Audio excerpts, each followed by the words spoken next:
Applovin is up over 52% year to date in 2025. And of course, I'm happy about that. I've had this stock rated as a buy. But investors are asking me, what do I think about the company now? The company's up already significantly year to date, and it has yet to fully ramp up the launch of the e-commerce segment of its business. Of course, it's thriving on the gaming side of the business, but the e-commerce side remains a question mark for investors. So in this video, I'm going to review the company's latest progress and update my recommendation of Applovin stock.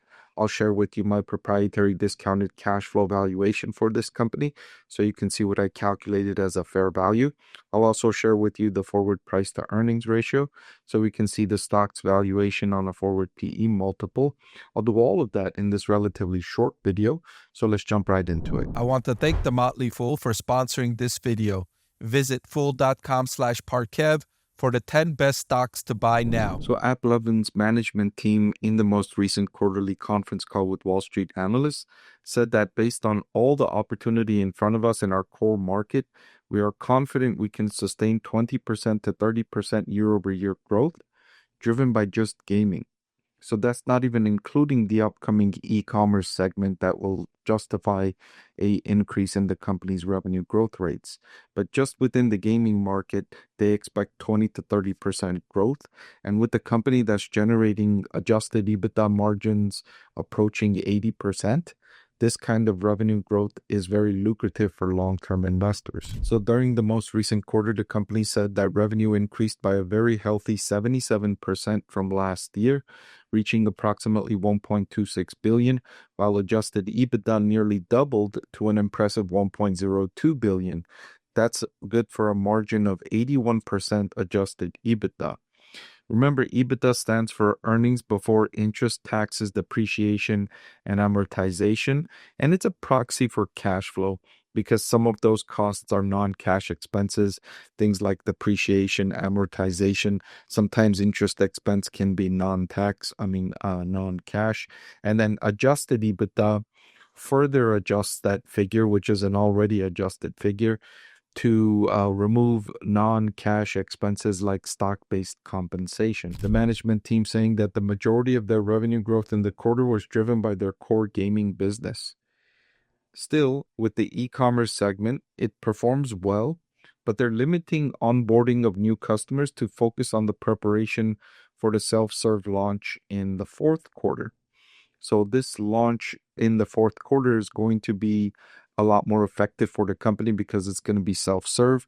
Customers can onboard themselves, won't require help from Applovin staff members, and that will mean each customer is more lucrative for Applovin, and each customer has a better experience because they can go through the process themselves without having the limiting factor of needing the help of an employee. So Applovin's balance sheet remains healthy with $1.2 billion in cash and equivalents, and that includes the $425 million in net cash received from the sale of the apps business. Remember, the apps business was growing more slowly than the other segment of its business. And so now with the removal of the apps business and the sale of the apps business, the overall revenue growth is likely to be much stronger. The company saying that second quarter they generated $768 million in free cash flow, which was up a whopping 72% year over year. Their free cash flow was slightly lower from the previous quarter, but that was just due to timing effects of when they paid interest on bonds and certain tax payments. They used a lot of that free cash flow to repurchase shares. They reduced the amount of shares outstanding by 900,000, and they spent a total of 341 million. So I like to look at how much free cash flow a company generated compared to how much they spent on buying back shares to determine the magnitude of the share buyback program. And 768 million in free cash flow compared to 341 million in buyback, that's almost 50%. So they're using a large percentage of the free cash flow they're generating to buy back shares. That's a sign that a management team feels, number one, that the shares are undervalued or attractively valued. And number two, they're not going to need the capital to reinvest in the business. And businesses like Applovin, software-based businesses, don't require large capital investments in most cases, and Applovin is one of those cases. It's not like a manufacturing company that constantly needs tens of billions of dollars of reinvestment to stay up to date and keep their facilities up and running and not fall behind the competition. By the way, this document I'm reading from is Applovin's Q2 2025 earnings call transcript. I've made this highlighted document available for my channel members. You can join my channel for less than $5 a month. You see the link in the description for all the benefits you get as a channel member.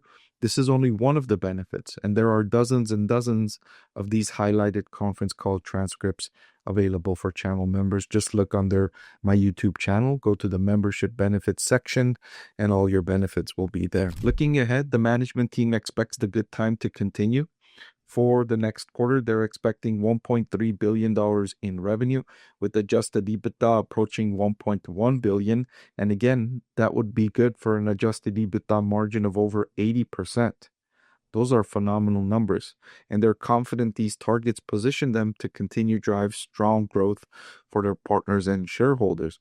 And this is ahead of the impending launch of the e-commerce segment, the rollout of the e-commerce segment at full scale. Right now, it's just kind of like in trial phases and pilot stages. But when that launches, that's a whole big segment. That's a segment that's larger than the gaming business. And so if the company is able to achieve any kind of the success that they're achieving in gaming, if they're able to translate that into e-commerce, then that could be a huge increase in revenue and profitability for this company longer term. So let me share with you valuation now. The company's intrinsic value per share, and I updated this morning. The intrinsic value per share is $460. Current market price is $492. So this stock looks fairly valued when I account for a margin of safety at these current market prices when judging by my discounted cash flow valuation framework. Now, when I go to fiscal.ai, which is my preferred data provider to retrieve the forward price to earnings ratio, is trading at a forward PE of 43, which looks ridiculously undervalued for a business with these kinds of growth prospects at these levels of profit metrics. So in combination, the stock still looks undervalued. Now, I mentioned I've had this stock rated as a buy all year long, and I last updated that recommendation on March 17th, 2025, and I'll update this today and reiterate the fact that I believe this is a good investment for long-term investors. Hey everyone, so many of you have been asking about my investing strategy, and I'm excited to announce that I've written a book that's available for sale now that describes my 6-step investing framework for evaluating stocks. I've added the link in the description below.